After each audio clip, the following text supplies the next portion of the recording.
today it's all about the review. We started off a few weeks back talking about ratios and rates, and we went into proportions, saying that two ratios that are equal or equivalent form a proportion. Not all ratios do form a proportion. There's a way for us to test that out, and that's what we call using our cross products property. How do we do that? We simply take our cross numbers here and find their products. Multiplying our extremes, 4 times 12 times 6 equals 6 times 9. Well, this gives me 48, and on this side I have 54. This is not a proportion. The cross products are not equal. Second example, I have my 8 times 9. I wonder if that's equal to 6 times 12. And when I simplify the left and the right, I see they're equal, so this is a proportion. Proportion or not proportion, using cross products to check. Speaking of using our cross products, we can find a missing term in a proportion by doing the same thing. Let's multiply our extremes and our means. This is going to give me 10x is equal to 3 times 8. 10x is equal to 24. And divide by 10. It tells me to move my decimal over one place. X is equal to 2 4/10. An additional problem here. 2 times x is 2x, and that 4 times 8 gives me 32. Divide by 2. That leaves me with x is equal to 16. That's the missing term that we would use to get that to be two equivalent ratios. We went into a discussion of a special kind of ratio, which was to 100, which is percent.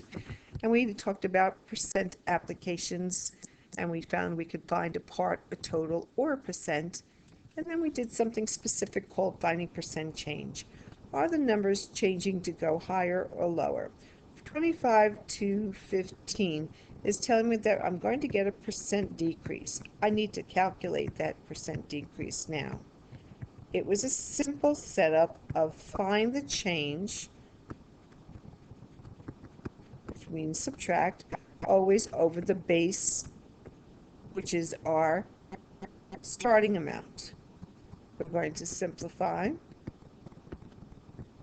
Now, because I noticed that I want to get something equivalent to 100, and these two numbers are compatible, I can multiply times 4 and times 4, and I'll get that 40% decrease. If it's not, or you don't want to work on that method, you can do your cross products again. And you'll see that when you do this, and you divide by 25, you're going to get your 40% once again. One more problem on this type, finding the change over the starting or original amount as your base. This will give me 15 over 50. I could set up that proportion. I could also notice that this is that shortcut again because 50 is compatible. I would get a 30%, numbers are going up, increase. Or I can complete my proportion. When we were talking about percent, we also talked about some mental math techniques. We talked about setting up the proportion again or the percent equation. When I see multiples of 10, we found that it was a great shortcut by moving that decimal over once for 10% and then multiplying by the number there. So that's 9 times 2, which is 18.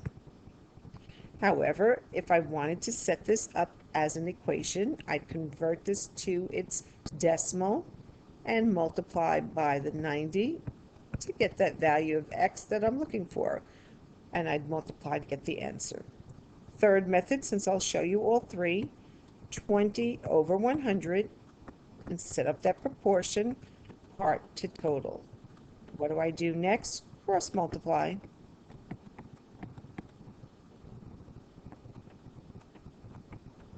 And you're going to see that when you divide, you get your 18 as well. 3 methods, same end result. Because this is a multiple of 10, I could move that decimal over once and get 21 times 4, which is my 84. Or I could convert to a decimal and multiply, or set up my proportion. You choose the method. I will not be telling you that you have to use one method or the other. Last one, think about that, and we'll go over that answer in class. So that was our quick method of mental math, or proportion, or equations. Then we said let's apply those to real life situations. Suppose we had to calculate tax, buying something that's $22. Well, that's 6% of 22 equals some number. There's the equation method. What would I do? Convert this to a decimal and multiply. I could set up the proportion. Same thing. Find the method that works best for you. Backpack that you want to buy is $40, and it is 10% off what is my sale price. Well, $40, 10% of that says 10% of. Use any of your methods. 10% is move your decimal over once, so the discount is going to be $4, which then tells me that if I take that 40 and subtract 4, I'm going to get a sale price of $36. And we did so many other applications because we actually went into commission and markup and interest, so we had other applications as well. Very last thing we talked about was this rewriting of equations. If I want to isolate C, what will I do? I'll subtract B and add D. So I will get C is equal to M minus B plus D. Inverse operations to isolate a given variable. Last problem, solving for M. All right, I think it's the last problem. I'll check in a moment. Let's add N to both sides. There could be one more.